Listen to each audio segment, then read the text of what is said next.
Right here.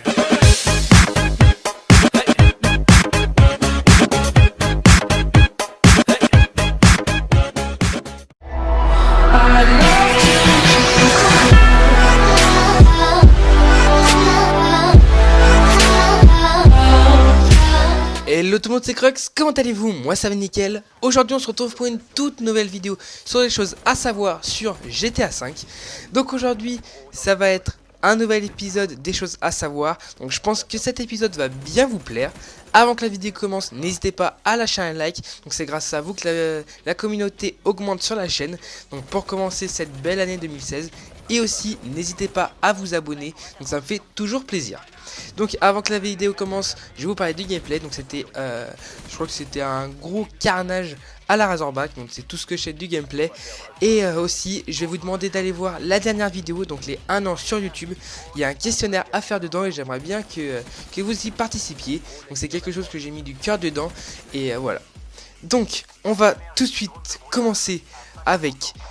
Dennis Clinton, la tante de Franklin dans l'histoire de GTA V, est interprétée par Janet Hubert-Winter.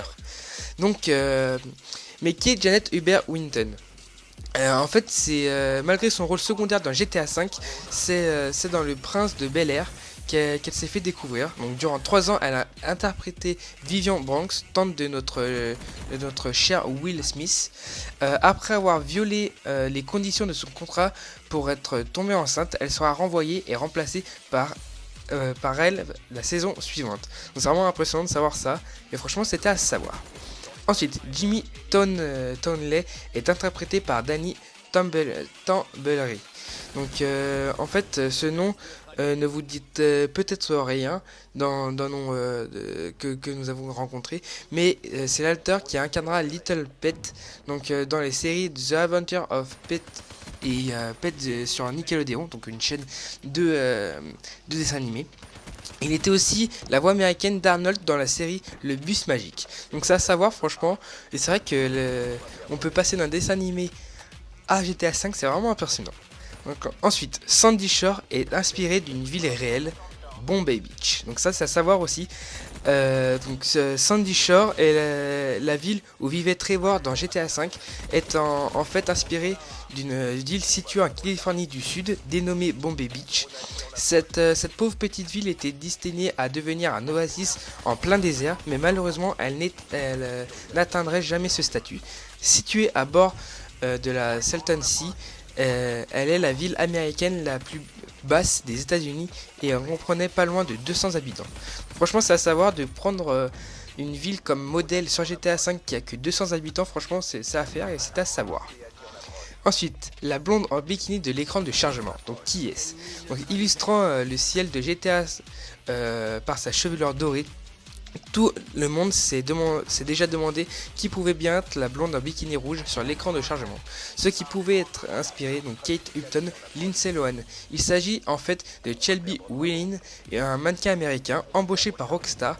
Elle est le modèle officiel de ce personnage. Quelle que soit, elle reste sublime, n'est-ce pas? C'est vrai que franchement, ça à faire. Bon, c'est vrai qu'elle a été photoshopée, elle a été changée un petit peu. Moi, je la trouve pas super, mais franchement, sur le chargement, elle est vraiment mieux. Donc franchement c'était à savoir les gars et waouh, assez impressionnant.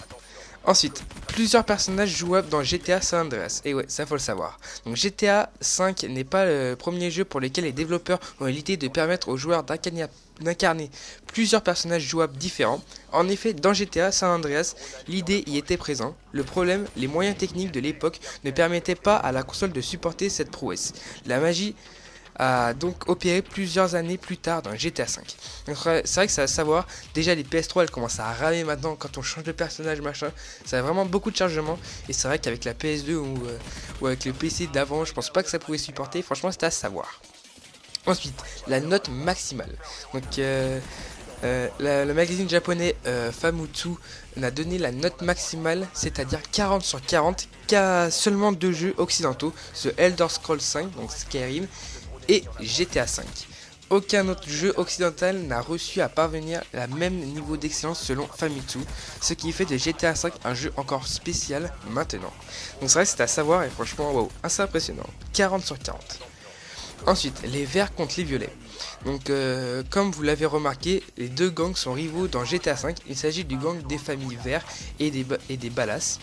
Donc d'où viennent cette rivalité? Les frères Houser, des présidents de Rockstar Games, étaient britanniques et ont décidé d'intégrer virtuellement deux grandes rivalités qui existent entre le club Earth of Middletown et celui de Hibernian, qui possède spécifiquement les couleurs violettes et bleues. Donc c'est vrai que c'est à savoir, franchement. Deux gangs qui s'affrontent comme ça, on l'a déjà vu sur GTA. C'est vrai que sur GTA 5 on le voit pas trop, mais sur San Andreas ça se voyait bien. Et franchement c'est à savoir. Donc les gars, la vidéo touche à sa fin, j'espère qu'elle vous aura plu. Moi je vous dis à la prochaine les gars. N'hésitez pas à lâcher un like et à vous abonner, ça fait toujours plaisir.